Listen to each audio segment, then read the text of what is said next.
Now that the iPhone X actually costs about the same price as the brand new iPhone SE, should you really upgrade to iPhone SE, or is it considered to be a downgrade? I'm Lucas from Apple Fox, let's begin.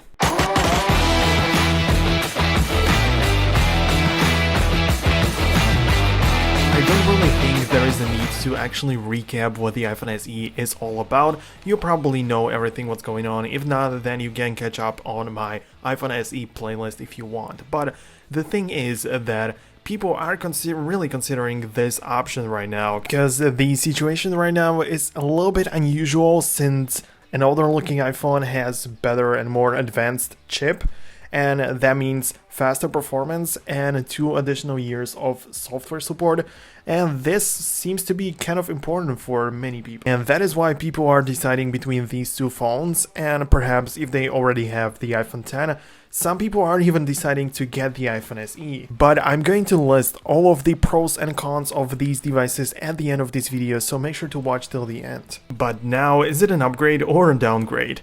That is a very interesting question, and that mostly depends on you as the user. If you really like the home button and you really enjoyed this kind of smaller form factor and this kind of design with the bezels on the front and all of that, I mean, it can in theory be considered an upgrade, even though you're actually switching from an OLED dual lens camera setup to something which looks really old, like an iPhone from 2014. But in a sense, it could be considered to be an upgrade. For me personally, and for many other people, switching from OLED back to the LCD is just something unthinkable. I just can't imagine switching back. I mean, it would just be unbearable for me to see the black pixels again. Maybe I just got used to it so much, but this is just my opinion. You can do whatever you want, obviously. Another huge point here is the camera, and on the iPhone X we have the dual lens setup, even though the second lens is only the telephoto lens. For you to understand it clearly, in case you don't or want to know more about it, I made a specific video just about that, and I think you would really benefit from seeing that, because I try to include all of the things and all of the information when it comes to the telephoto lens, like what you can do with this and all of that. So take a look at it if you want. And also, for more videos like this one, make sure you just don't miss any future content. I mean, I would be really grateful if you actually subscribe, so it also helps you at the end. But speaking of cameras, I don't really think that there is a huge difference between these two camera setups, even though on the SE there is only one lens, but it's the same megapixels. It allows you to pretty much have the portrait capabilities that you also have on the iPhone X. On the front side you have portrait on both of these devices. You're not missing out on anything except for the 2x optical zoom that you have on the iPhone X. But if that is too important to you, then you just don't get it on the SE. When it comes to the performance, I don't think there is anything to talk about in here. A13 versus A11. There's a huge difference, not really something tremendous, but yeah, it's just gonna last a lot longer, and the display isn't really that advanced on the SE, and there are less pixels to push. I think that the SE can really be snappier than the iPhone X. But for people like used to having the same iPhones and the same size in their hand, it's just gonna be very similar as well. Like, the footprint of the iPhones is just very comparable. Like, the iPhone X is just a tiny little bit taller, but again, screen to body ratio is the huge difference here. But when it comes to the actual size of these two phones, I think that they're very similar. Like I've already mentioned, it really depends on you as the end user, which is going to be using the device every single day. But if you really feel like you want to trade in your iPhone X for the SE, you can just bring it to the Apple Store, and they will give you the 64, the basic version of SE, for about 80 bucks, which is kind of deal if you consider that to be an upgrade. But like I said, people are really used to the gestures that you get on the iPhone X. 3D Touch is something I really would consider as a pro of the iPhone X.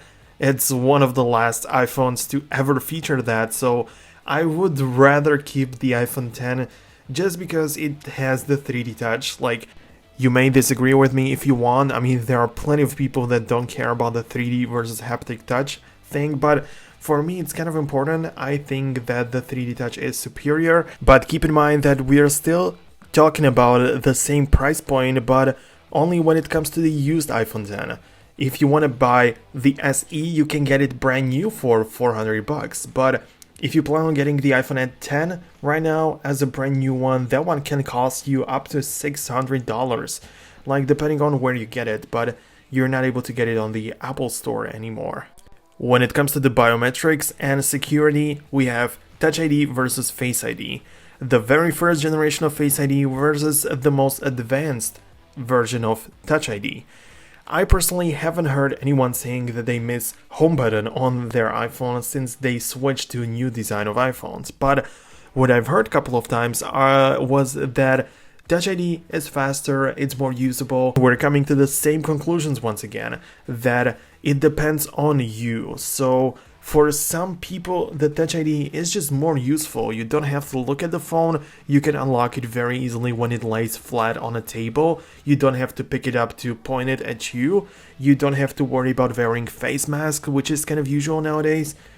I don't know, perhaps it's more useful than the actual Face ID. From the durability viewpoint, I would say we're at about the same thing. I mean, it has the same water resistant rating, it has the same stuff going on. It's water resistant to a depth of 1 meter for 30 minutes. The same thing for both iPhones. I guess there is no reason to worry about that. You have glass on the front and on the back side as well. Obviously your old cases from iPhone 10 are not gonna fit there, but you can use the cases from the iPhone 8 as well as from the iPhone 7, so there are plenty of options out there. It is not gonna be that expensive to simply protect your iPhone from falling, but overall it should be kinda durable, I guess. Taking a look at the battery, people in general consider this to be very similar. So if you take a look at Apple's website, they're gonna tell you in a weird way, I mean it's a huge mess there. They will tell you that the iPhone 10 lasts up to 2 hours longer than the iPhone 7, and that the iPhone SE lasts about the same as iPhone 8. They don't really give you any useful information with this, in my opinion at least, but if you try to get at least some sense out of this, if you take a look at it, if you take a look at iPhone 8 for example, that one claims to have the same amount of battery life as the iPhone 7. The SE has the same amount of battery life as iPhone 8, therefore the same as iPhone 7. And the iPhone 10 lasts up to 2 hours longer than the iPhone 7, therefore 2 hours longer than the iPhone SE second generation. It's kind of, I mean, like I said, it's a huge mess, but in theory the iPhone 10 should have 2 more hours of battery life than the iPhone SE, but again, keep in mind that most people are now using older iPhone 10, and that means that the battery can get worse over time, like you lose the health of the battery, and also if you plan on getting the iPhone 10 for about $400, then you will definitely have to buy a used model, which will again have slightly lower performance when it comes to the battery life. So there are plenty of things to keep in mind in here, but overall I wouldn't really worry about a battery that much. Like I said, it's mostly gonna be the same. When we talk about the connectivity, I would say it's kind of an upgrade when you switch from iPhone 10 to the SE, as weird as it sounds. Since you get a gigabit class LTE, you get Wi-Fi 6, and you also have dual SIM support, which you do not have on the iPhone 10, and for a lot of people, like I said, the dual SIM plays a huge role, especially for business people which really need this. I mean, if you would only have the option to get it on the iPhone SE, I mean, you would most definitely upgrade and forget about the whole Face ID and gestures. I mean, if that is important to you, you simply don't have that, and when it comes to connectivity, the SE is simply better. Even though it's in the older body of iPhone 8, it doesn't really look that appealing, but when it comes to connectivity, like I said, it's a lot better.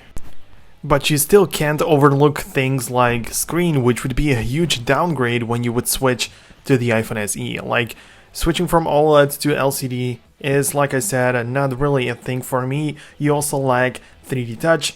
The resolution is also smaller, so yeah, if you really put everything together, you get a whole picture, like a bigger picture, and you can actually decide what is good for you and what is not.